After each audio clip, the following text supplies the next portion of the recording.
Hey, this is, Ethan. People call me, Tinsley. You can call me Tinsley. Yeah, okay. If you're an introverted college student like myself, there's a chance you feel the pressure of missing out on events, frankly, you could give a fuck about. It's a weird phenomenon I like to call artificial FOMO. Part of me says, oh, don't worry, you do you, homie. But then there's a little inkling in me that's like telling me I'm wasting my college experience spending my nights alone at 24-hour coffee shops. Living in North Campus last semester meant I was isolated from most of my peers in Wampus. But now that I live on 25th Street, I'm constantly reminded of the fun I'm missing out on. I feel I'm not doing what I should be, and because of it, I can kind of find myself somewhat disconnected from my peers socially, which is fine. I'm comfortable being independent, but I'm only human, and we all yearn for community. One thing about me is I'm a closeted punk fan. I've always had this romantic idea of going to a punk concert, but my awkward self doesn't really know where to begin. I've always been the kind of dog who stayed out of dance. My mom went to many punk shows back in her day and knew a thing or two about moshing. I think she's a good contact on where to begin. I consumed some different punk shows and venues and mosh pitting and things. It was maybe kind of brutal. I don't know. It was aggressive. There was something very primal about it. I don't know. It was fun. I remember enjoying it. So it was kind of funny in that kind of situation where you're like mashing up against people and running into them and, you know, kind of being brutal and aggressive, but not really, I don't know, mean or angry. I don't know. Maybe it was mean or angry. I guess I would be an observer and hang out on the outside, kind of see what happens. Watch before you enter, you know what I mean? Like, and if you're gonna get close, I mean, again, you have to kind of go with the flow. I don't know what you'll think about it, E. I mean, I don't know, like, again, what metal punk would be in 2022 as compared to 1989 or 1990, right? Talking to my mom made me remember that I had this fascination for punk since I was a child. The same curiosity my mom had for punk at a young age. Punk was weirdly this connection to my mom I had with her even through the times we weren't as close. We could always share the same CDs. Moshing now could be a way to connect with my mom and others. But here's the thing. Might I just enjoy punk the way I do now, alone by myself? Almost every Saturday, I go to the river and chill in my hammock. I bring a yellow speaker. I love to play punk music. Maybe I'm just a little non-traditional with my punk, which I feel is honestly pretty punk in its own way. During my freshman year of college, I went through a rough patch, and besides Punisher and Stranger of the Alps, I listened to punk as an outlet for my negative emotions. I remember feeling terrible in my dorm, thrashing around to the music. I was moshing, so maybe I'd really enjoy it. But I was way different than who I am now, so who knows? Besides all that crap, my mom brought up a good point. Does the scene even exist anymore? Was I chasing some archaic way of life? I wanted to interview a modern-day punk musician to investigate. I got in connection with a musician named Ben, the lead singer of Sodomy Cop. I met up with him at one of the only places I felt comfortable, the coffee shop.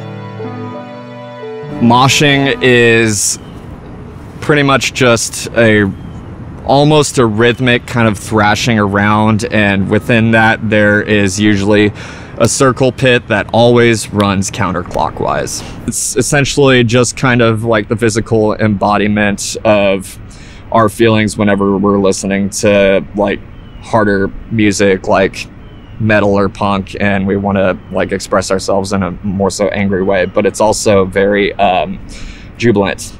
And you know, there's a great sense of community within a mosh pit too, to ensure that nobody gets like terribly hurt or anything, but also, you know, we're allowed to express ourselves. But just the kind of like intimate atmosphere that allows for a lot of people to get crammed into a tight space, and that works well for most punk music, I would think, just to allow, you know, people to get close enough and it feel like more communal, and it kind of prompts moshing a bit more. I lost one of my shoes during the pit, yeah, and you know, everybody else is wearing boots and everything, so one of my feet just got utterly destroyed during that. And but the funny thing is, you know, the silver lining is that after the show, like within all those people, hundreds and hundreds of people, I went around and within like 2 minutes, I found some guy waving my shoe in the air, a little Nike SB, saying, "Anybody lose a shoe?" And it was mine. It was mine, and so I got it back. There was 2 people with very prominent Nazi tattoos on their body. When they came in, they took their shirt off and they got into the mosh pit, and everybody else that was there wasn't having it, though.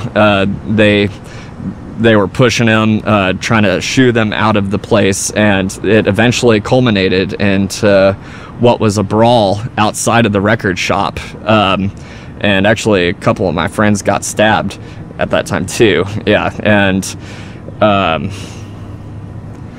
yeah, it was really ridiculous. It was the mosh pit is purely there just for the enjoyment and for expressing you know, any kind of anger or just like spontaneous, like just joie de vivre that we have in our hearts. I would just say do it. There's no kind of practice or regimen that you can even really get into. So I must say, the punk scene sounds alive and well in 2022. I also learned from Ben that he was performing tomorrow night at the Tunnels, a sketchy, questionably legal punk show underneath the highway by the sewage drain. He invited me to go, and I agreed. My mind was wandering.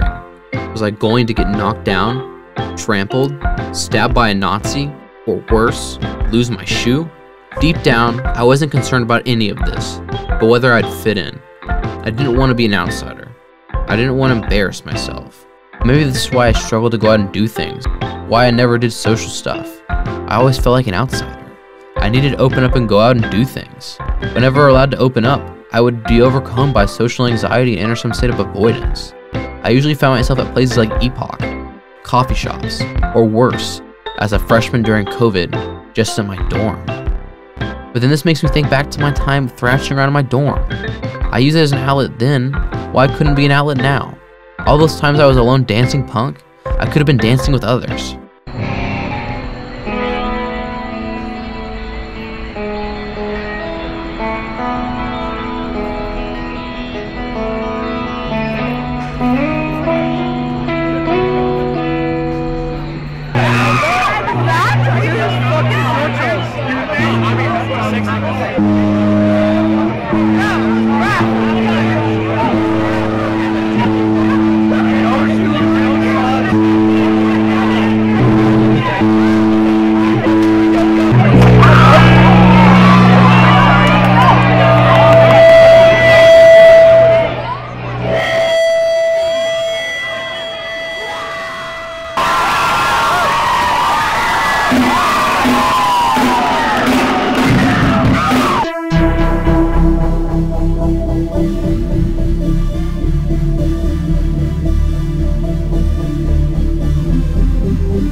I don't even know how to do this, how to start, but my name is Ethan. I'm the guy who's been fucking making this doc. The show was weird, like, I thought, like, I felt kind of weird in front of the camera, but then after a little bit I just kind of got into it. It was fun, but I think I kind of ultimately enjoy, just chilling at the river, listening to punk music, or like punk music in my own space. Like, it's not my new addiction. I think I'm still gonna be hitting my vape in the bathroom rather than moshing in the bathroom. Yeah, like, at first I felt weird, like, listening to punk music here.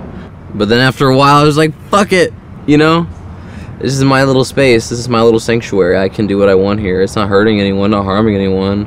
I think I'm gonna look back on those days fondly, as some will, like, look back on their days, like, you know, like at a frat or moshing fondly. It's just a different setting, a different situation. I find that I do really enjoy my, like, filming my day and my experiences and, like, people and, like, their experiences and documenting it. And, like, that in itself is an experience, you know? And I think by filming it, that is like making a point. One thing I want to say is that I feel like I'm just talking out my asshole. The punk way to end this is the, like, fuck you. I don't know what to say. I'm just gonna keep doing my own shit. Yeah. Thank y'all. We're wrapped. That's the wrap on the doc. The punk, how to dance punk.